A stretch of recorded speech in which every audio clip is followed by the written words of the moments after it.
आगम ज्ञाता उपाध्याय भगवन परम पूज्य गुरुदेव श्री जितेंद्र गुरुवे नमः। जय शशिकांता, जय सरिता, जय अजय, जय मंजुला। गुरु कृपा से गुरु चरणों में रहकर मेरी ये अल्प बुद्धि जो भी कुछ स्वीकार कर पाई, कुछ आपके समक्ष रखने का प्रयास करूं। देवाधिदेव चरण तीर्थंकर शासनेश प्रभु महावीर स्वामी की पावन पवित्र आनंददायिनी कल्याणकारिणी वाणी आप श्रवण कर रहे हैं। अक्षय तृतीया के पावन अवसर पर प्रथम तीर्थंकर प्रभु श्री ऋषभ देव जी की परम पावन कल्याणकारिणी जीवन कथा के माध्यम से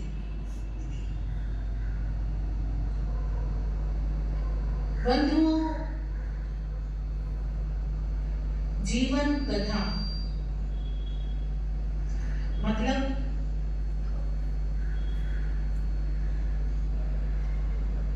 जीवन कथा का मतलब पूरा जीवन मतलब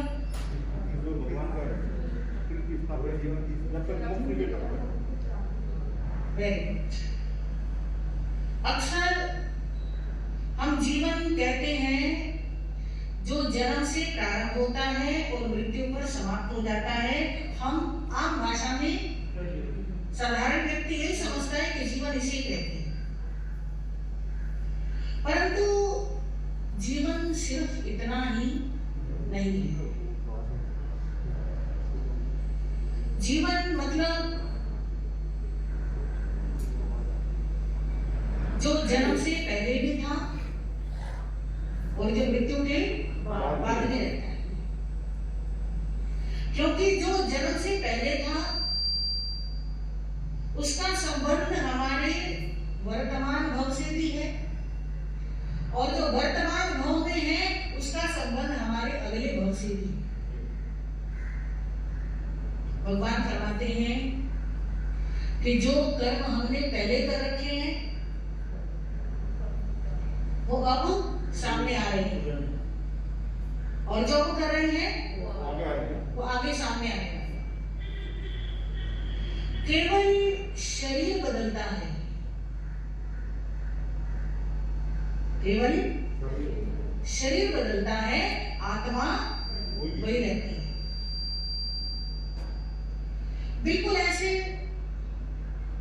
जैसे कल आपने कोई और वस्त्र धारण किए थे, आज आपने दूसरे धारण कर लिए, पर आप तो वही हो ना। वस्त्र बदल लेने से हम नहीं बदल जाते, ऐसे ही शरीर बदल जाने से आत्माएं बदलती हैं। आत्माएं भी वही रहती हैं, आत्मा के साथ लगे हुए कर्म भी वही रहते हैं, संस्कार भी वही रहते हैं। तो इसलिए जीवन केवल जन्म से मृत्यु के बीच की घटना नहीं है, वो उससे पहले भी था और वो उसके अंतर इतना होता है कि हम जन्म से पहले की घटनाओं को भूल जाते हैं और मृत्यु के बाद का हमें कुछ पता ही नहीं होता। और जन्म से लेकर मृत्यु के बीच में हमें आज से पहले की भी घटनाएं याद रहती है। कल क्या किया, परसों क्या किया, 5 साल पहले क्या हुआ, 10 साल पहले क्या हुआ, है ना। और आगे की भी योजनाएं होती है हमारे पास। हालांकि इस जीवन के अंदर भी, वर्तमान भव के अंदर भी जो जो हुआ है वो सारा कुछ याद नहीं रहता, पर फिर भी हम यही मानते हैं कि जन्म से जीवन शुरू हुआ और मृत्यु पर जीवन समाप्त हुआ। एक दृष्टि से हम इसको मान भी सकते हैं, एक दृष्टि से हम जन्म से मृत्यु तक के समय को जीवन मान भी सकते हैं, क्योंकि इसी पीरियड के बीच में हम कुछ नया, कुछ अलग कर सकते हैं। जो पहले हो चुका उसमें हम कोई परिवर्तन नहीं कर सकते। तो आप श्रवण कर रहे हैं प्रभु श्री ऋषभ देव जी का परम पावन जीवन चरित्र, जो हमने प्रारंभ किया है सम्यक दृष्टि की अपेक्षा से धन्ना सार्थवा के भव से। प्रभु श्री ऋषभ देव जी के 13 भव गिनाए जाते हैं। उन 13 भवों में पहला भव कौन सा? धन्ना सार्थवा। उस भव में उन्होंने आहार दान के द्वारा सम्यक दर्शन प्राप्त किया, और उस आहार दान के कारण, या ये कहो कि सम्यक दर्शन प्राप्त हो गया इस कारण, भगवान कहते हैं जो सम्यक दृष्टि आत्मा होता है ना, वो फिर पाप नहीं करता, उसको फिर नरक और तिर्यंच का तो ताला लग जाता है। जिस आत्मा ने सम्यक दर्शन पा लिया वो ना तो नरक में जाएगा और ना ही तिर्यंच में जाएगा। सम्यक दृष्टि अवस्था में, हाँ सम्यक दृष्टि आई और चली गई तो फिर वो जा सकता है, या सम्यक दृष्टि प्राप्त करने से पहले किसी ने इन दुर्गतियों का बंद कर रखा हो तो वो जा सकता है। जैसे श्रेणी महाराज, उन्होंने सम्यक दृष्टि प्राप्त करने से पहले नरक आयु का बंध कर लिया था। राजा श्रेणी उन्होंने सम्यक दृष्टि प्राप्त करने से पहले ही नरक का बंध कर लिया था, तो उनको जाना पड़ा, वो अलग चीज है। पर सम्यक दृष्टि प्राप्त करके सम्यक दृष्टि की अवस्था में कोई नरक और तिर्यंच का बंध करता नहीं। तो धन्ना सार्थवा का भव पूरा किया और कहाँ आ गए? उत्तर गुरु नामक अकर्म भूमि। अकर्म भूमियां कितनी है? 30 है। कैसे, कहाँ कहाँ पे?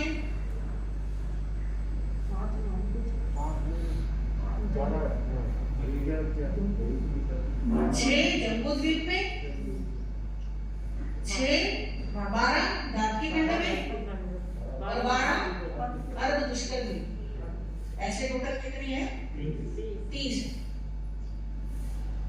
तो जम्बूद्वीप के उत्तर पूर्व में धन्ना सार्थवा की आत्मा ने क्या लिया? शरीर धारण किया, जन्म लिया उन्होंने, और वहां युगलिक रह करके उन्होंने आजीवन सुखों का भोग किया। वहां से आयु पूरी की, और आयु पूरी करके वो प्रथम देवलोक, क्या नाम है प्रथम देवलोक का? सोधर्म देवलोक। सोधर्म देवलोक के अंदर एक देव के रूप में उत्पन्न हुए, और वहां पर 3 कलयुगों की उन्होंने क्या पाई? और वहां पर भी क्या भोगे उन्होंने? सुख भोगे। देवलोक में तो सुख के साधन, जिन सुख के साधनों को यहाँ पर मेहनत कर करके प्राप्त किया जाता है, वे सारे सुख के साधन देवलोक में बिना मेहनत के प्राप्त है। तो तीसरा भव उनका सोधर्म देवलोक में एक देव के रूप में। बंधुओं, कितनी ही लंबी उम्र हो, कभी ना कभी पूरी जरूर हो जाती है। समय कभी रुकता नहीं। 3 कलयुगों की आयु है, पर समय आने पर वो भी पूरी हुई। देवलोक से च्यवन हुआ, और उन्होंने पश्चिम महाविदेह क्षेत्र में, महाविदेह क्षेत्र तो पता हुआ, जैसे आपने बताया कि 30 अकर्म भूमियां हैं, वैसे ही कर्म भूमियां कितनी है? 15। 5 भरत, 5 ऐरावत और 5 महाविद्या। 5 में से 1 भरत, 1 ऐरावत, 1 महाविद्या जम्बूद्वीप में, 2 भरत, 2 ऐरावत, 2 महाविद्या धातकी खंड में, 2 भरत, 2 ऐरावत, 2 महाविद्या अल्पपुष्कर। तो ऐसे महाविद्या क्षेत्र में उन्होंने जन्म लिया। महाविद्या क्षेत्र के भी 2 हिस्से हैं, पूर्व का और एक पश्चिम का। तो पश्चिम की साइड उन्होंने जन्म लिया और पश्चिम की साइड भी कहते हैं एक महाविद्या क्षेत्र में 32 विजय होती हैं और 32 विजयों में पश्चिम की साइड जो 16 विजय हैं, क्योंकि 16 पूर्व में होगी और 16 पश्चिम में होगी, तो जो 16 पश्चिम की विजय हैं उनमें एक गंधीलावती नाम की विजय है। क्या नाम है? गंधीलावती। गंधीलावती। उस विजय के अंदर एक वैताढ़्य नाम का पर्वत है। सारी विजयों में वैताढ़्य पर्वत होता है, भरत क्षेत्र में भी है, ऐरावत में भी है। वैताढ़्य पर्वत के ऊपर विद्याधर मनुष्य होते हैं, देवता नहीं होते, परंतु बहुत सारी विद्याओं के स्वामी होते हैं। जैसे उदाहरण के लिए आप हनुमान जी को ले लीजिए।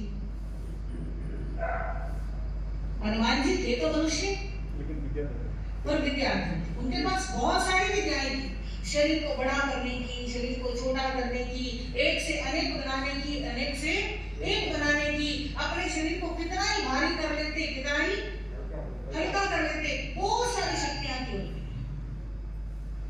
तो ऐसे ही जो अनेक विद्याओं के स्वामी होते हैं उन्हें विद्याधर कहते हैं।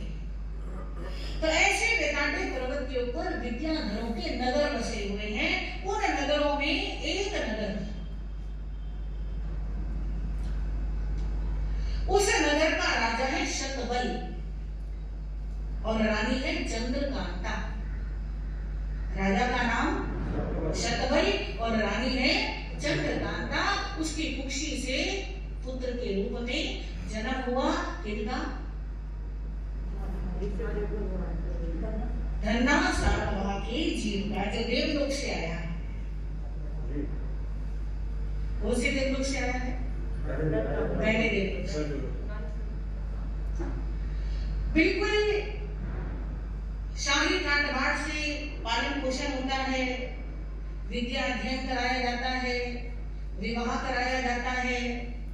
सारी जिम्मेदारियां जब पूरी हो जाती हैं तो राजा शतबल अपने पुत्र महाबल को, इस बालक का नाम रखा गया था महाबल। जो धन्ना सातवां का जीव है उसका चौथे भाव में नाम है महाबल। तो महाबल को राजगद्दी सौंप करके वो साधु बन जाते हैं, आत्मा का कल्याण करने की।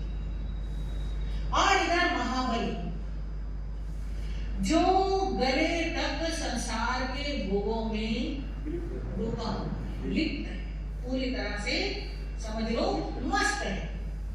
उसे धर्म क्या, कर्म क्या, आत्मा क्या, परमात्मा क्या, लोक क्या, परलोक क्या, कुछ जानने की, सीखने की इच्छा भी नहीं है। और कभी ऐसा मौका भी नहीं लगा कि कुछ उसको पता चला। अक्सर जो ज्यादा धनवान होते हैं उनको इन चीजों की जरूरत महसूस नहीं होती। शायद इसीलिए ईसाई धर्म के प्रवर्तक ईसा मसीह ने कहा है कि जो अमीर हैं, जो धनवान हैं, वो मेरे राज्य में प्रवेश नहीं कर सकते। जो निर्धन हैं वे मेरे राज्य में प्रवेश करें, क्योंकि ज्यादा अमीरी भी आत्म कल्याण में क्या हो जाती है? बाधक।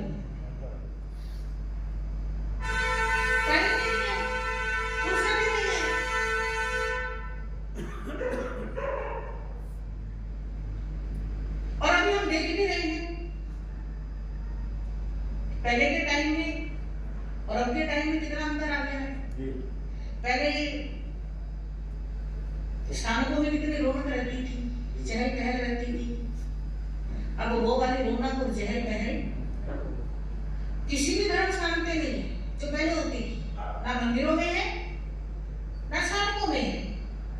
हमने स्वयं ने जब दीक्षा ली थी, सारा दिन तो मेरा लगा ही रहता था, रात को भी 10 बजे तक बहनें बैठी रहती थी, प्रतिक्रमण किया, उसके बाद चौबीसी सुनाओ, भजन सुनाओ, कहानी सुनाओ, धर्म चर्चा करो, और 10 बजे बहनें जाती थी और फिर घोड़े की तरह बिल्कुल ऐसे नहीं जाती थी, थक करके बिल्कुल, और सुबह 5 बजे फिर रूटीन शुरू हो जाता। अब तो ये रिवाज सारे क्या होते जा रहे हैं, खत्म होते जा रहे हैं। कुछ टाइम मोबाइलों में ले लिया, कुछ टाइम आजकल के लाइफस्टाइल में ले लिया, तो ज्यादा अमीरी खराब हो जाती है। परंतु हमारे गुरुजी फरमाते हैं कि ज्यादा अमीरी सबके लिए खराब नहीं। जिन्होंने सच्चे धर्म का आचरण किया है, या जिन्होंने पूर्व भाव में स्वाध्याय किया है, जिन्होंने पूर्व भाव में गुरुओं का सत्संग सुना है, गुरुओं की संगति की है, ऐसे लोगों को अगले जन्म में जब बहुत ज्यादा अमीरी मिल जाए तो भी वे कोई ना कोई रास्ता उन्हें मिल ही जाता है करने का। जैसे आप देखो ना, शाली भद्र से ज्यादा रिद्धि किसके पास होगी?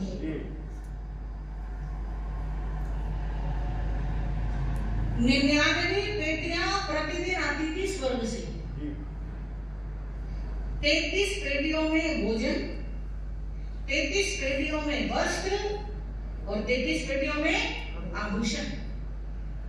जो पदार्थ आज काम में ले लिया वो दोबारा कभी भी काम में नहीं आएगा। ऐसी अमीरी तो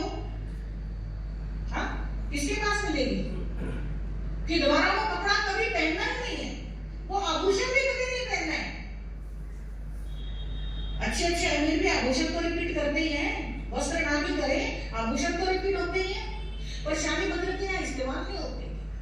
पर इतना वैभव पाने के बावजूद भी उसको क्या मिला?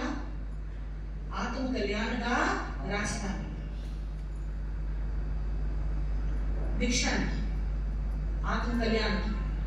बिल्कुल इसी प्रकार धन्ना सार्थवा के जीव इस महाबली के साथ भी बहुत अमीरी है, राजा है, सम्राट है।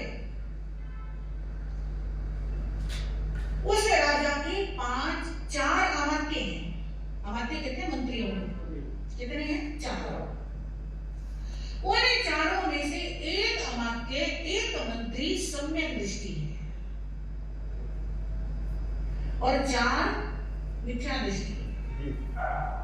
आप भाषा में ऐसे कह सकते हैं कि एक आस्तिक है और बाकी 4 नास्तिक है। आस्तिक किसे कहते हैं?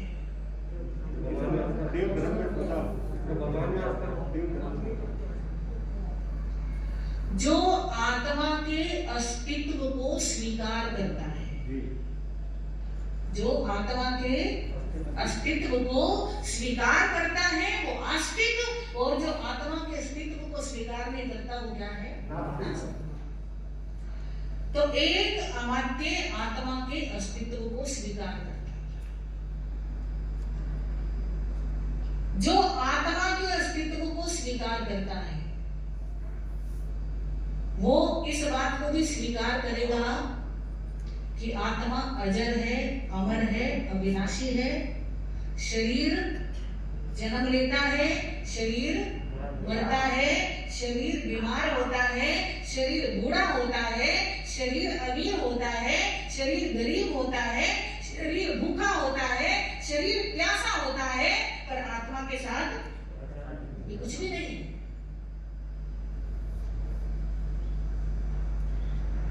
जब शरीर जन्म लेता है और मरता है और पुनः जन्म लेता है तो उसको क्या कहते हैं? पुनर्जन्म होना, है ना? पिछला जन्म भी था, ये जन्म तो दिख ही रहा है, अगला जन्म भी होगा। जो आत्मा को स्वीकार करेगा वो पूर्व जन्म और पूर्व पुनर्जन्म को भी क्या करेगा? स्वीकार करेगा। जो आत्मा के अस्तित्व को स्वीकार करेगा वो ये भी मानेगा कि हम जो जो कर्म करते हैं उस कर्म का फल भी भोगना पड़ता ही पड़ता है। भगवान भी जब तक सारे कर्मों का भुगतान नहीं कर देते, चाहे वो निर्जरा करके करें, चाहे वो समभाग से करें, चाहे वो कष्ट सह करके करें, जब तक सारे कर्मों का सफाया नहीं होता तब तक मोक्ष में पधार नहीं सकते। तो ये सारी बातें एक अमात्य मानता था, उसका नाम था स्वयं बुद्ध। क्या नाम था? स्वयं बुद्ध। वो अमात्य हर रोज देखता है, प्रतिदिन देखता है, हर समय देखता है कि हमारा जो राजा है, कौन है राजा? महाबल। Very good. ये बिल्कुल सारा दिन भौतिक सुखों में, संसारिक सुखों में, मनोविनोद में, मनोरंजन में, हाँ जी, तरह तरह के इन चीजों में मस्त रहता है। इसको आत्मा का, इसको कर्म का, इसको धर्म का, इसको आत्म कल्याण का कोई बोध ही नहीं है। बंधुओं, मित्र होना, सलाहकार होना या रिश्तेदार होना या परिजन होना, सगे संबंधी होना तभी सार्थक है जब हम एक दूसरे के कल्याण में सहयोगी बने। अगर कल्याण में सहयोगी नहीं बन सकते हैं तो कोई संबंध नहीं है। केवल संसार के सुखों के लिए संबंध है तो वो संबंध नहीं। तो वो अमात्य, वो मंत्री चिंता करता है और एक दिन राजा महाबल से, जब बाकी मंत्री भी बैठे हुए हैं, राजा महाबल भी विराजमान है अपने सिंहासन पर, तो वो स्वयं बुद्ध मंत्री राजा को प्रतिबोध देने के लिए, राजा को समझाने के लिए कोशिश करता है। कोशिश जरूर करनी चाहिए, कोशिश जरूर करनी चाहिए। हालांकि राजा से मंत्री का पद छोटा होता है, राजा से मंत्री का पद छोटा होता है, और वो छोटे पद पर होते हुए भी अपने से बड़े को समझाने का क्या करता है? प्रयास करता है। और एक दिन कहता है, राजन कुछ आत्म कल्याण की चिंता करो। काफी समय निकल गया, कहते हैं बहु बीती थोड़ी रही, वो भी पल पल जाए। इस थोड़ी के कारण क्यों तू जन्म गवाए? बहु बीती थोड़ी रही, इसका मतलब हमारी आयु ज्यादा निकल चुकी है और थोड़ी ही बाकी है। तो इस थोड़ी के अंदर भी अगर हम कुछ कमाई कर लेंगे तो वो साथ चली जाएगी, और नई कमाई करेंगे तो बताइए आप। जब मंत्री ने ये बात कही, स्वयं बुद्ध ने, तो अन्य चारों मंत्री जो आत्मा को स्वीकार नहीं करते थे, उन्होंने कहा, मंत्री जी क्यों राजा को झंझट में डाल रहे हो? क्या होगा? कुछ होने वाला नहीं। कौन से आत्म कल्याण की बात करते हो? कहाँ है आत्मा? मुझे बताओ, कहाँ है आत्मा? आत्मा कुछ होती ही नहीं है। बहुत सारे दर्शन ऐसे होते हैं जो आत्मा को मानते नहीं।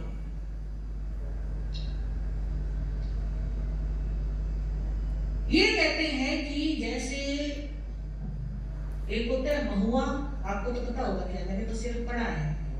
एक होता है महुआ, एक होता है गुड़, और उसमें मिला दो पानी।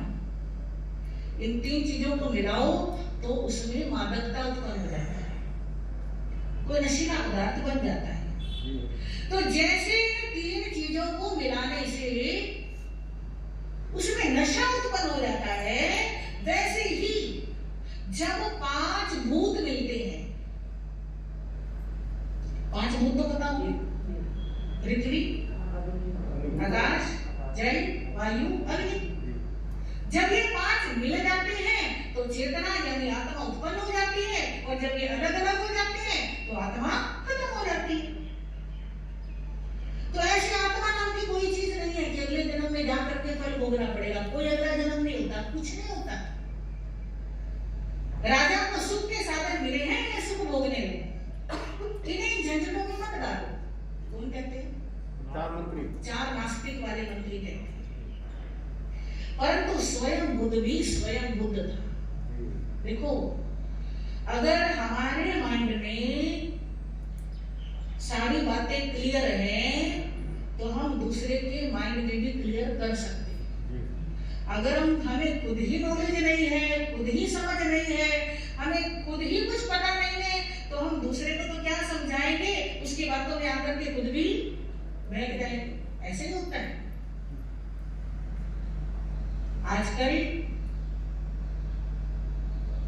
हमारी समाज में स्वाध्याय की रुचि, प्रवचन श्रवण की रुचि, तत्व ज्ञान सीखने की रुचि क्या होती जा रही है? कम होती है।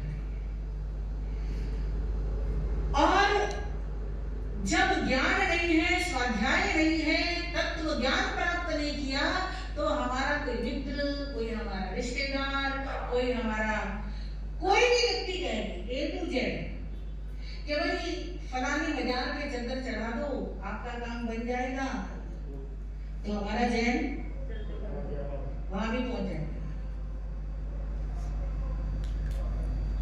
अभी देखो ना, कल परसों क्या हुआ, पहलगाम में। क्या राय आपकी इसके बारे में?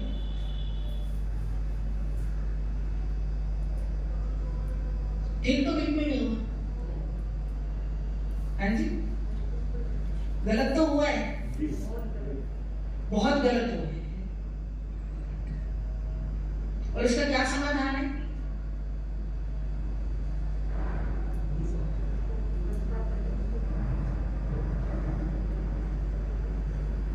स्वयं को मजबूत बनाना। भगवान महावीर स्वामी ने हमें अहिंसा का उपदेश तो दिया है, पर हमारी अहिंसा हमको कायर नहीं बनाती है। अगर कोई आतताई, कोई जुल्मी, कोई दुराचारी आपके सिर पर, आपके धर्म पर, आपके बहु बेटियों की इज्जत पर हाथ उठाता है, कोई इस तरह की हरकत करता है, तो हमारी अहिंसा ये नहीं कहती कि चुपचाप खड़े हो जाए उसके साथ। हमारी अहिंसा क्या कहती है? सामना करो। सामना। ऐसे नहीं कि सामने वाले ने गोली चला दी और हमने खा ली। मरना भी है तो पहले, और वो तब होगा जब हम अपने आप को मजबूत बनाएंगे। उल्टा हो रहा है, हम अपने आप को और ज्यादा कमजोर बना रहे हैं, सुख सुविधाओं का गुलाम बना रहे हैं, अपनी अगली पीढ़ियों को मजबूत नहीं बना रहे हैं, ना धर्म की दृष्टि से, ना शरीर की दृष्टि से, ना सुरक्षा की दृष्टि से। हम केवल और केवल अपने बच्चों को, अपनी पीढ़ियों को सुख सुविधाएं देने में, जुटाने में दिन रात एक किए रहते हैं। उनको ऐसा फूल सा बना रहे हैं, जरा सी भी गर्म हवा चले तो वो मुरझा जाए। और जबकि जो जुल्मी है, अत्याचारी है, अन्यायी है, दुराचारी है, जिनके अंदर कोई इंसानियत नहीं, कोई दया नहीं, करुणा नहीं, वो दिन रात इसी तैयारी में है कि किस तरह से इन कोमल फूलों को क्या कर दे, मसल। तो प्लीज हम आपसे रिक्वेस्ट करते हैं, स्वयं की सुरक्षा करने की ट्रेनिंग लीजिए। अपनी सुरक्षा करो, अपनों की सुरक्षा करो। देखो भैया, जैन धर्म एक आर्य धर्म है, अहिंसक धर्म है। ये किसी को ना तकलीफ पहुंचाता है और ना पहुंचाने की इच्छा रखता है। इस धर्म को बढ़ना चाहिए। इस धर्म के बढ़ने से, इस धर्म के फैलने से विश्व में शांति होगी। परंतु हो रहा है उल्टा। हाँ जी, आर्य धर्म घट रहा है और अनार्यता बढ़ गई है। तो इस हाल में जो आर्य बचे हैं, जो आर्य धर्म बचा हुआ है, वो भी ज्यादा समय तक चलने वाला नहीं। इस आर्य धर्म को बचाने की जिम्मेदारी किसकी है? सब आर्यों की जिम्मेदारी, हम सब की जिम्मेदारी। हम अपनी अपनी तरफ से कोशिश करें, स्वयं को सोलिड बनाएं, मजबूत बनाएं और सेल्फ डिफेंस के कोर्स कीजिए। सेल्फ डिफेंस सबको चाहिए। तो हम बात कर रहे थे स्वयं बुद्ध की। उसके माइंड में कॉन्सेप्ट क्लियर था। कोई कुछ भी कहे, वो जानता था कि असलियत क्या है। इस आधार पर उसने जवाब दिया, उसने समाधान किया कि देखो, आप कहते हो 3 वस्तुओं के मिलने से जैसे मादकता उत्पन्न होती है, वैसे 5 तत्वों के मिलने से आत्मा उत्पन्न होती है। परंतु आपकी ये बात वास्तविकता से जरा सा भी मेल नहीं खाती। जो 3 पदार्थ आपने गिनाए वो भी जड़ है, और जो मादकता आपने बताई वो भी जड़ है। जड़ से जड़ ही उत्पन्न हो सकता है, जड़ से कभी चेतन उत्पन्न नहीं हो सकता। ऐसे ही 5 महाभूतों से कभी आत्मा उत्पन्न नहीं हो सकता। अगर ऐसा होता तो आप हमें ये बताओ कि जब किसी की मृत्यु हो जाती है तो वो 5 भूत तो वही रखे हैं ना, वो मृतक शरीर तो वही पर है।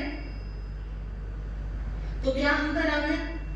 पहले तो वो हंसता था, बोलता था, बात करता था, उठता था, चलता था, फिरता था, सुख दुख अनुभव करता था। अब क्यों नहीं कर रहा? एक भी तत्व कम नहीं हुआ है। उसमें जो आत्मा थी वो मिली।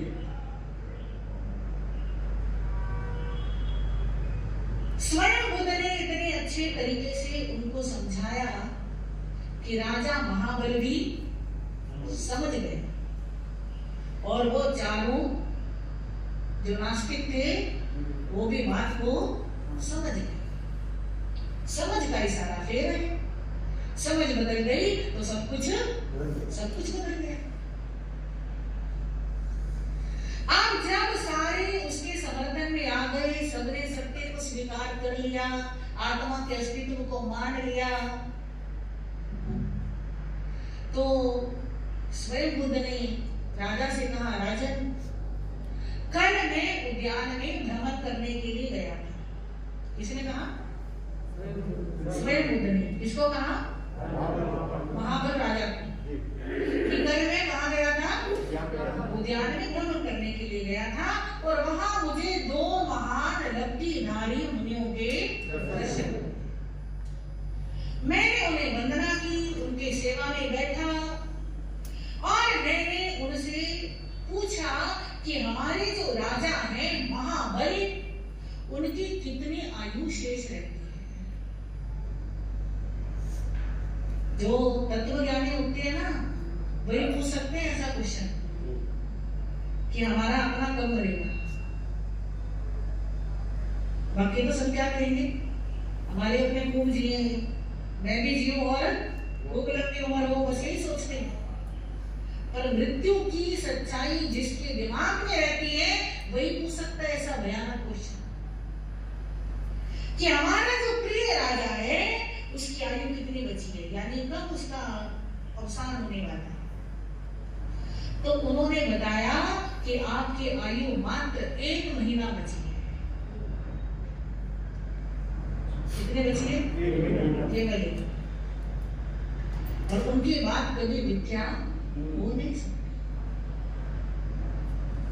बंधुओं, अगर हमें किसी अपने के बारे में ऐसा कुछ पता लग भी जाए, हाँ, तो हम क्या करते हैं? मान लो किसी अपने को कोई खतरनाक बीमारी लग गई, तो हम उससे क्या करते हैं? उपचार तो करते हैं, और उसको बताते नहीं है कि तेरे को ये क्योंकि वो क्या होगा, परेशान हो जाएगा। हम उसे परेशान नहीं करना चाहते। एक दृष्टि से देखा जाए तो ये संसार की मोह माया है कि किसी में कोई बीमारी है, हम उसे बताना नहीं चाह रहे हैं, हम उसको दवाई तो दे रहे हैं पर कुछ और कह करके दे रहे हैं। दवाई तो कैंसर की दे रहे हैं, बता रहे हैं ये बीपी की गोली है ना, ऐसे कुछ। तो ये मोह माया में फंसे हुए लोग ऐसा करते हैं। जो स्वयं बुद्ध जैसा तत्व ज्ञानी होता है वो कभी छुपाता नहीं। क्यों? अगर पता चल गया कि मेरी मृत्यु नजदीक है तो व्यक्ति अपने बचे हुए समय को क्या कर सकता है, सफल कर सकता है, सार्थक कर सकता है। अगर पता ही नहीं है, बंधुओं ऐसे कहते हैं कि इंसान को दो चीजें हमेशा याद रखनी चाहिए। कौन सी? एक भगवान का नाम और एक अपनी मौत। तो ये भी आ सकती है। उसको तो पता लग गया कि 1 महीना बचा है, हमें पता है क्या? हाँ जी, नहीं पता। अगले पल भी आ सकती है, पर फिर भी हम भूल जाते हैं, याद नहीं रखते। और याद नहीं रखते, इसी वजह से हम मोह माया में उलझे रहते हैं, इसी वजह से हम राग द्वेष में फंसे रहते हैं।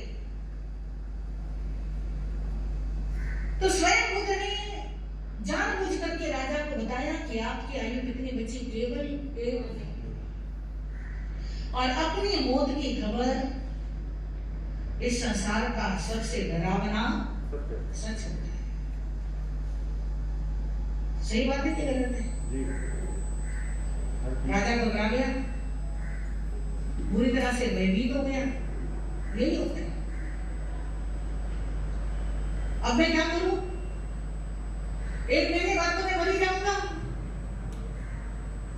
स्वयं बुद्ध कहने लगा, राजन घबराना नहीं, घबराना नहीं, 1 महीना तो बहुत है।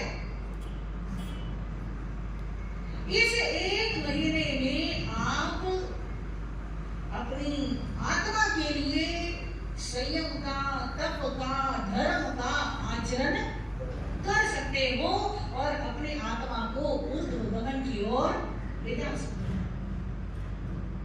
घबराने से बात नहीं बनती, धैर्य रखने से बात बनती। धैर्य रखो और संयम रहो। और राजा महाबल ने स्वयं बुद्ध मंत्री की प्रेरणा से राजपाट का, राजसी सुखों का, सारी चीजों का त्याग कर दिया और उसी समय क्या ले ली? ऐसा मंत्री बड़े पुण्यों से मिलता है। महाबल का वो पुण्य था सुपात्र दान वाला। धन्नासार के भोग में जो सुपात्र दान का पुण्य कमाया था ना, उसके परिणाम स्वरूप ऐसा मंत्री मिला। नहीं तो सब डुबोने वाले मिलते हैं। आपको भी जो मिलेंगे ना, सगे संबंधी, बेटे बहुएं, क्या करोगे? क्या करना है? आप भी किन झंझटों में पड़े हुए हो? खाओ पियो मौज करो, चलो घूमने चलो, चलो फिल्म देखने चलो, ऐश करो। ऐसे लोग मिलते हैं। और स्वयं बुद्ध जैसा मंत्री बड़े पुण्य से महाबल ने दीक्षा ली और दीक्षा के साथ ही संधारा। 22 दिन का संधारा है और वो 22 दिन के संधारे में उसने इतना समभाव, इतनी साधना, इतनी जागरूकता, इतना अप्रमाद, नींद तो नहीं आ रही,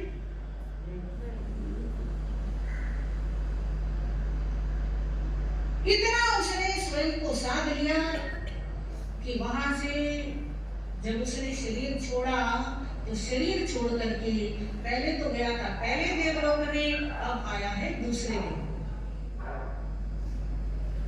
कौन सा भाव है? 5। दूसरे देवलोक का नाम क्या है? ईशान देव। और यहाँ पर 7 पलियोपन की आयु प्राप्त हुई है। पहले कितने मिलेगी?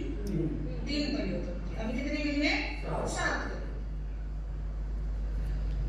और ये 7 यौवन की आयु हर तरह का संसारिक सुख साधन, एक बात और ध्यान में देने की है, सुख का साधन मिलना अलग बात है और सुखी होना अलग बात है। अंतर समझ में आया क्या? कोई व्यक्ति तो महलों में भी दुखी हो सकता है और कोई व्यक्ति सड़क पे फुटपाथ पर भी सुखी हो सकता है। तो सुख का संबंध वास्तव में हमारी मन स्थिति से होता है, पर हमारी गलतफहमी क्या है, हम मन स्थिति को बदलते नहीं हैं, हम परिस्थिति को बदलने की चिंता करते हैं, है ना? ये मिल जाए तो मैं सुखी हो जाऊं, ये हो जाए तो मैं सुखी हो जाऊं, ऐसा हो जाए तो मैं सुखी हो जाऊं। पर सुख सीधा सीधा हमारे विचारों से, हमारी भावनाओं से, हमारी सोच से संबंधित होता है। शास्त्रकार फरमाते हैं जो सम्यक दृष्टि आत्मा होता है ना, कौन सा? जो सम्यक दृष्टि आत्मा होता है वो पहले बांधे हुए कर्मों के कारण नरक में भी चला जाए, जैसे राजा श्रेणी का भी हमने नाम लिया। अगर सम्यक दृष्टि आत्मा को नरक में भी रहना पड़े तो वहां पर भी वो दुखी नहीं होता। चारों तरफ से दुख बरस रहे हैं परंतु वो दुखी, वो हमेशा अपने आप को हल्का महसूस करता है, सुखी महसूस करता है। क्यों? वो सोचता है चलो मेरा ये कर्म भी कट गया, मेरा ये पाप भी खत्म हो गया, मेरे इस पाप का भी भुगतान हो गया। जैसे जैसे मैं दुख भोग रहा हूँ वैसे वैसे मेरी आत्मा इन दुखों के बोझ से क्या होती जा रही है, हल्की होती है। और इसके विपरीत जो मिथ्या दृष्टि होते हैं वो क्या सोचते हैं, जिंदगी में सुखी नहीं देखा, तब ये दुख आया, तब वो दुख आया, तब ये हुआ, तब वो हुआ। वो हमेशा दुख की बातें याद करते रहते हैं। दुख की बातें याद करने का मतलब अभी दुख नहीं है, अभी सब कुछ बिल्कुल ठीक है, नॉर्मल बैठे हैं, पेट भरा हुआ है, वातावरण ठीक है, सब कुछ बिल्कुल ओके। पर पिछले समय में जो दुखद घटनाएं हुई, जो किसी ने हमें तकलीफ दी, हम सोचते हैं कि उसने तकलीफ दी, उन बातों को याद कर करके वो वर्तमान में भी क्या होता रहता है, दुखी होता है। और जो सम्यक दृष्टि है वो ऐसा कभी सोचता ही नहीं कि दूसरे ने मुझे दुख दिया। हाँ जी, क्योंकि सच्चाई तो यही है कि दुख कोई दूसरा नहीं देता, दुख तो हमारे अपने कर्मों से आता है। और जो इस बात को समझ लेता है वो बहुत सारे दुखों में रहते हुए भी कभी मन से दुखी नहीं होता। और जो मन से दुखी नहीं होता ना, वो आगे नए नए कर्मों का बंध भी नहीं करता।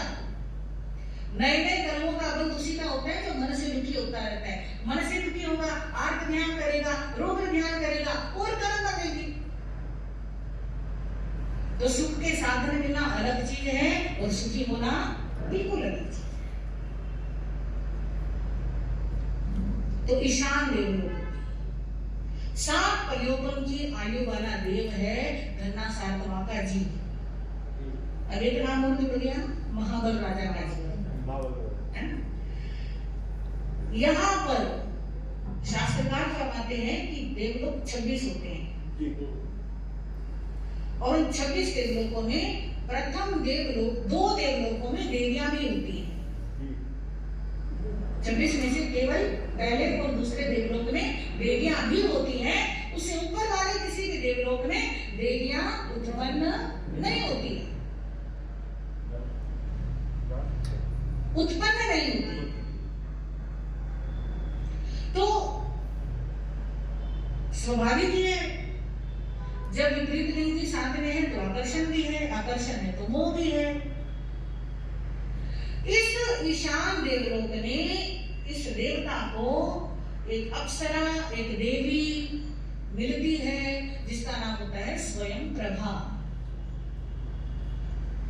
दोनों का आपस में बहुत प्रगाढ़ मोह कह लो, आसक्ति कह लो, बंधन कह लो, स्नेह कह लो, रहता है। पर एक बात और, कि समय हमेशा एक जैसा नहीं रहता। और भगवान ये फरमाते हैं कि ये जो दो देवलोक हैं, इनमें जो देवियां उत्पन्न होती हैं, देवों से कम इनकी आयु होती है। देवों से कम आयु होने का मतलब उनका देहावसान देवों से पहले होता है। अब जो स्वयं प्रभा देवी है, जब तक जीवित रही तब तक ये देवता हर पल हर क्षण उसके साथ रहता है, आमोद प्रमोद करता है, खुश रहता है। पर उसकी देवी की आयु क्या हो गई? पूरी, यानी उसका जीवन हो गया, देवलोक से उसकी विदाई हो गई।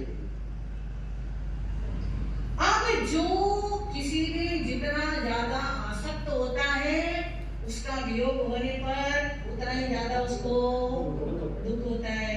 ये देवता स्वयं प्रभा में बहुत आसक्ति रखता है और इसी कारण से उसके जाने पर बहुत ज्यादा दुखी भी होता है। दुख का सीधा सीधा संबंध हमारे मोह से होता है।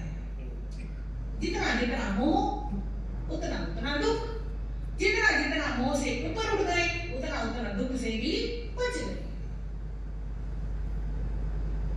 तो है तो देवलोक में कौन? इस देवता का नाम होता है ललितांग देव, ये भी लिख लेना।